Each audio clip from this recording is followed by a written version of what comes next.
Bine ați venit la Echilibru! Sunt gazda dumneavoastră, psiholog Elena Harbour, iar astăzi vorbim despre mortificarea în tulburările de personalitate. Triada obișnuită, narcisic, borderline și psihopat. Vorbim despre mortificare, care înseamnă, în termeni clinici, decompensare. Decompensarea presupune că rana este atât de puternică încât toate mecanismele defensive sunt distruse și atunci se dezechilibrează total. Desigur, de multe ori în viața dumneavoastră ați auzit expresia, poate ați și folosit-o, să nu-ți știe nimeni punctele vulnerabile că le folosește. Toate tulburările de personalitate folosesc punctele sensibile ale oamenilor cu dezvoltare tipică, în mod special ale oamenilor pe care îi țintesc pe post de victime, respectiv partenerii de cuplu. Da, dar și tulburările de personalitate au vulnerabilități. Tocmai de aceea le și speculează pe ale celorlalți, pentru că ei simt propriile lor vulnerabilități și se feresc ca nu cumva cineva să atingă punctul sensibil. Când vorbim de decompensare, avem în vedere exact atingerea punctului sensibil și nu doar că este atins, ci este speculat și folosit, hai să spunem în termenii lor, lovit, exact acolo unde îi doare cel mai tare. Nu se realizează greu, pentru că toate tulburările de personalitate au această vulnerabilitate. În mod special, narcisicul are eul fals, borderline-ul are frica de abandon, psihopatul are competiția și posesia. Astfel, atunci când vorbim despre a obține mortificarea sau, mai bine spus, decompensarea unei astfel de tulburări care abuzează și la un moment dat victima colapsează, se satură, nu mai vrea sau pur și simplu este la început și când simte că începe abuzul din toate punctele de vedere, vrea să scape, vrea să renunțe și nu este lăsată, există această posibilitate de a atinge butonul roșu, de a-l apăsa cu seriozitate ca să poată să scape. Dar când faceți acest lucru, sau poate îl faceți fără să doriți, pur și simplu apăsați butoanele vulnerabilităților și a sensibilităților, tulburărilor de personalitate, este bine să cunoașteți diferența ca să puteți în același timp să fiți în siguranță, pentru că este destul de riscant. Nu susțin ideea că dacă există o tulburare de personalitate sau un partener cu tulburare de personalitate, trebuie lăsat să-și facă ritualurile și tot ciclul lui de individualizare, separare, autonomizare, reglarea emoțiilor sau să-și atingă obiectivele. Nu sunt de acest principiu, dar nu sunt de acord nici cu hai să le facem în mod special doar ca să ne răzbunăm pentru ceea ce ni s-a făcut nouă. Pentru că, am mai spus-o și într-o ediție trecută, nu ne diferențiază cu nimic de ei dacă facem acest lucru.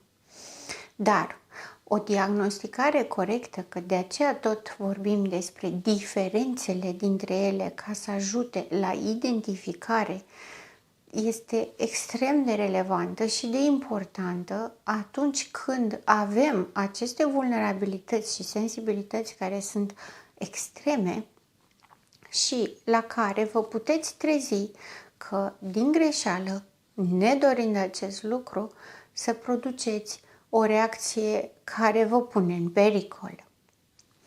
Când vorbim despre vulnerabilitatea narcisicului, vorbim despre eul grandios, despre eul fals, despre fantezia unicității și a faptului că este special, despre o impresie de sine foarte grandioasă că el le știe pe toate, poate tot, este extraordinar, este deosebit, este cu totul special.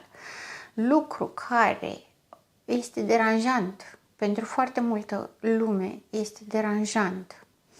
Se vede de asemenea că nu stă nimeni lângă ei. Nu că n-au parteneri de viață, ci că nu au prieteni, nu au persoane apropiate, nu au persoane care să-i înțeleagă, să-i conțină, să le susțină această unicitate, în afară de cei care sunt într-un interes direct, că dacă îl lingușește pe X ar putea să beneficieze de ceva favoruri.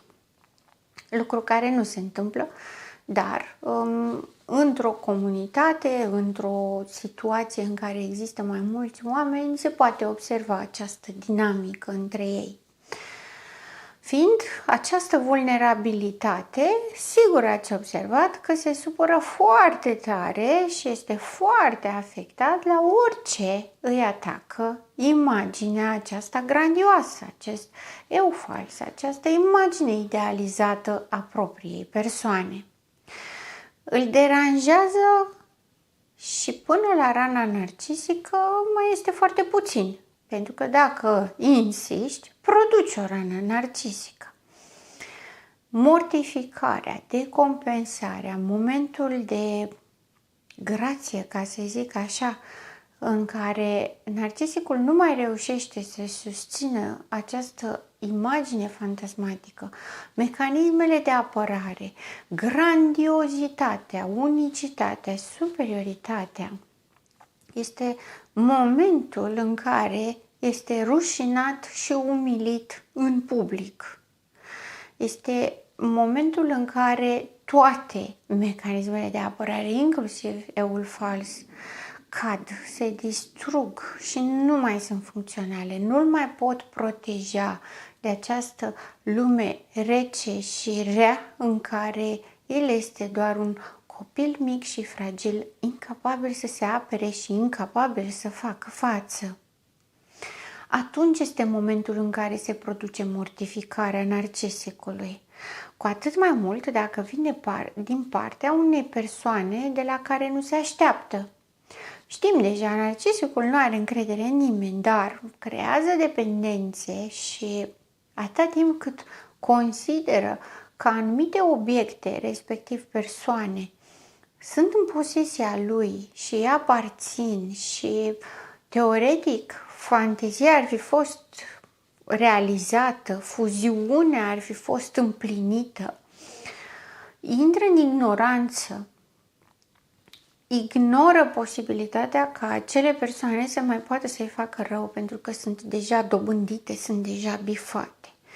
Și atunci trăiește mortificarea intens, decompensarea despre care vorbeam.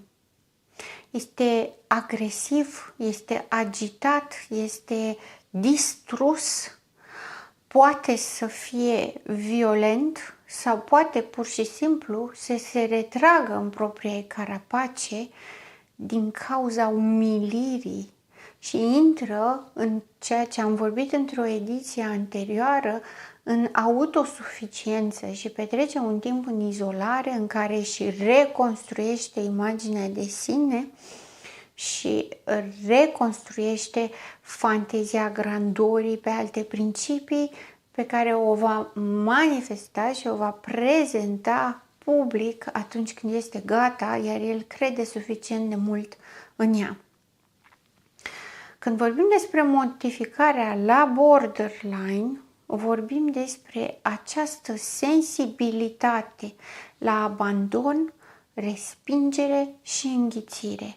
Acestea sunt vulnerabilitățile borderline-ului. Și atunci, ca să producem mortificarea în borderline, este extrem de ușor. Dacă la narcisic trebuie, nu știu, să poate să facem o glumă proastă fără să ne dăm seama, proastă pentru el, nu neapărat pentru noi, sau să încercăm să restabilim o normalitate în comunitatea publică despre care vorbeam și este destul de rezistent la asta, adică nu cade din prima, încearcă să recupereze și încearcă să readucă la stabilitate și să reconvertească pe toată lumea, să-i valideze fantezia, dar opune rezistență, nu cedează din prima. La borderline, în schimb, poate să dureze doar câteva minute și la borderline există mult mai multe șanse de a provoca decompensarea fără intenție. Pentru că fiind atât de centrat pe abandon, respingere și înghițire, practic există posibilitatea din absolut orice gest. Pur și simplu, nu am chef acum, lasă-mă să vorbesc la telefon sau nu mergem unde vrei tu în secunda asta pentru că am alte lucruri mai importante.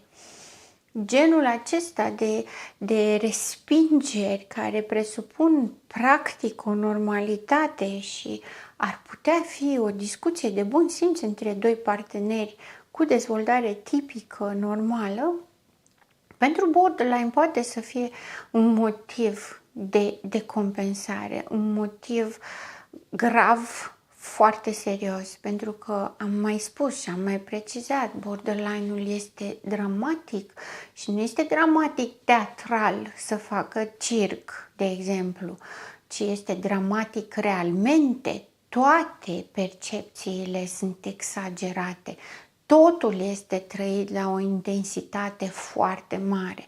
Totul, absolut orice. Fiecare respirație de-a partenerului, fiecare privire, fiecare gest sunt presupuneri ca posibile respingeri care confirmă o probabilitate de abandon. Sau, în pol opus, dacă arăți că ești prea sigur pe tine ca să-i conferi confort și siguranță borderline-ului, ești suspicionat că vrei de fapt să-l înghiți pe borderline și să-l faci să dispară sub autoritatea ta. Tocmai de aceea și spuneam la un moment dat într-o ediție legată de relațiile dintre narcisic și borderline ca o atracție magnetică între ei, pentru că la o dorință exagerată a borderline-ului de a fuziona și de a aparține, se întâlnește cu fantezia narcisicului de a dobândi, de a deține, de a poseda și de a transforma cu această donație benevolă pe care o face borderline-ul. Problema borderline-ului când se decompensează este că intră într-un comportament de risc. Comportamentul de risc înseamnă promiscuitate sexuală, cumpărături excesive, condus cu viteză exagerată, înseamnă înșelat, înseamnă consum de alcool, de droguri, agresivitate, chiar și violență. Și le face pe toate în mod exagerat pentru că este foarte manifest în exterior, este acting out și nu se poate opri din asta. Și o face în mod special ca să se răzbune pe partener, ca să poată să-și țină în frâu aceste emoții de care în același timp se teme și în același timp știe că nu le poate face față. Sunt copleșitoare, sunt perturbante și disturbatoare și ca atare face comportamente în exces care îi dăunează, inclusiv tentativa de sinucidere.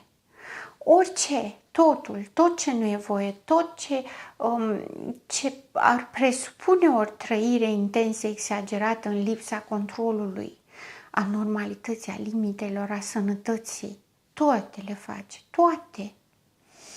Iar după ce are această explozie, îi trece starea aceea profundă, profund perturbantă și trăiește sentimente de rușine și vinovăție. Și le trăiește atât de mult încât pentru o perioadă este aproape ca un om normal, se liniștește, se autoreglează, este politicoasă, este afectuoasă, este liniștită și pare chiar normală. Pentru o perioadă scurtă. până când emoția se inflamează din nou, până când frica de abandon apare din nou. Și frica de respingere se manifestă ca atare, va căuta orice partener cu care intră în intimitate foarte repede. Are nevoie disperată de dependență, de afecțiune, de intimitate și ca atare o provoacă și o creează fantasmatic cu absolut oricine, nu contează că nu-l cunoaște. Tocmai de aceea borderline este o victimă sigură și pentru narcisic și pentru psihopat. Mortificarea psihopatului? Este posibil așa ceva? Da, este posibil. Pentru că chiar dacă el își imaginează că este atât de special și atât de extraordinar și mintea lui este mai presus decât orice și toți oamenii sunt numai obiecte și jucării pentru el și jocurile pe care le face de manipulare și de păcălit și de mințit oamenii sunt extraordinare și nimeni niciodată nu o să-l prindă și nu o să-și dea seama și chiar dacă își dă seama nu poate să-l prindă și nu poate fi pedepsit pentru asta pentru că el este peste toți. Poate fi mortificat, îi se poate produce mortificarea exact din acest lucru. Pentru că dorindu-și și căutând în permanență să fie cel mai grozav, cel mai extraordinar, să păcălească tot timpul pe cineva, își sapă groapa singur, iar sensibilitatea lui cea mai mare este exact competiția.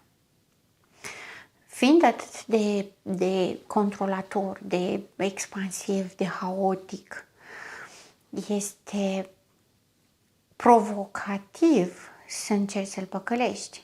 Însă, cea mai bună metodă este total opusul. Pe cât este el de haotic, pe atât de liniștit și de calm să fii. Pe cât este el de destructurat și de grandios, pe atât de umil și cu minte să fii, dar stabil. Și vei reuși să-i găsești punctele vulnerabile și vei reuși să-l pui față în față cu ele și vei reuși să-l păcălești. Din punctul lui de vedere, să-l păcălești. Pe de altă parte, să ai în vedere că un psihopat este centrat numai pe bani, pe proprietăți și este singurul lucru care îl face să fie mulțumit de ceva pe lumea asta, dacă îi dai finanțele, dacă faci în așa fel încât să nu mai dețină controlul, acolo obții mortificarea. Pentru că el nu poate concepe că există posibilitatea ca el să piardă. Nu poate concepe că există posibilitatea ca ceva ce era al lui să nu mai fie. Tu, banii tăi, puterea ta, relațiile tale, să ți le iei înapoi, este motiv de decompensare. Singurul lucru care trebuie să-l ai în vedere, trebuie să-l știi și trebuie să te preocupe foarte mult este că în momentul în care se produce mortificarea, dacă narcisicul și borderline-ul sunt devastați, distruși, lipsiți de energie, lipsiți de direcție și de sens, psihopatul nu este așa. Psihopatul se alimentează și se energizează. Urăște din toți rărunchii, este agresiv, violent, hărțuiește, este răzbunător și revendicativ, nu contează că te va acuza pentru că tu ți-ai luat business-ul tău înapoi. Adică asta este corect, era al tău, ți-l iei înapoi. Te va acuza pentru asta și va face tot ce stă în putință să te distrugă pe termen nelimitat și până la momentul la care va găsi o altă sursă mai bună, mai validantă, ca să poată să mai uite, deși uneori nu uită nici măcar atunci, nu renunță nici măcar atunci. Este un pericol real, un pericol de viață, sau mai bine zis un pericol de moarte, de viață pentru că nu te lasă să trăiești și de moarte pentru că realmente la câtă ură și furie are, exact asta își dorește, să nu mai existi, să te distrugă, să mori, să dispari.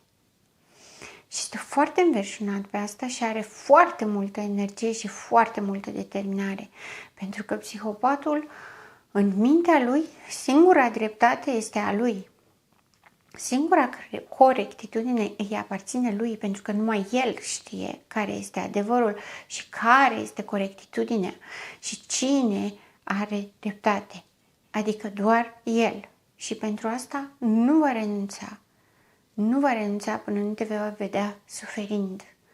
Lucru pe care de altfel îl face și narcisicul, dar nu la amplitudinea asta. Pentru că narcisicul, dacă îl umilești în public, nu se mai întoarce niciodată să te hărțuiască. Va face campanie de denigrare, se va plânge pe la unul și pe la altul, te va acuza de tot felul de lucruri, dar nu se va chinui să te omoare. Pe când psihopatul da. Tocmai de aceea, în momentul în care sunteți în risc să decompensați vreuna dintre tulburări, trebuie să știți foarte bine ce riscați și ce instrumente aveți ca să faceți față acestei situații. Pentru că dacă faceți acest lucru în mod conștient, bănuiesc că vă doriți să vă și bucurați de viața dumneavoastră de după ce trece toată tensiunea, tot stresul, toată suferința. Și atunci, clar este nevoie să știți cu cine o faceți, pentru că nu e un joc. Și chiar viața vă poate fi în pericol. Ca atare, multă grijă și multă atenție și distanță cât mai multă. În momentul în care vă hotărâți să ieșiți, încetați contactul. Nu există să fiți prieten după un abuz cu narcisicul sau cu borderline-ul sau cu psihopatul, nici atât. Nu există o prietenie din care să ne comportăm ca oamenii, că acum nu mai suntem în relații și păstrăm legătura. La fel se întâmplă și cu divorțul. Nu există, ne-am certat noi, dar față de copii ne comportăm așa cum ar trebui și suntem prieteni de dragul copiilor. Nu există acest lucru. Ar fi fost frumos, dar dacă s-ar fi putut să fie frumos, nu s-ar fi ajuns la divorț. Și ca atare, tocmai de aceea, este foarte important să o luați în serios. Sunt gazda dumneavoastră, psiholog Elena Harbur, și până data viitoare, rămâneți în echilibru.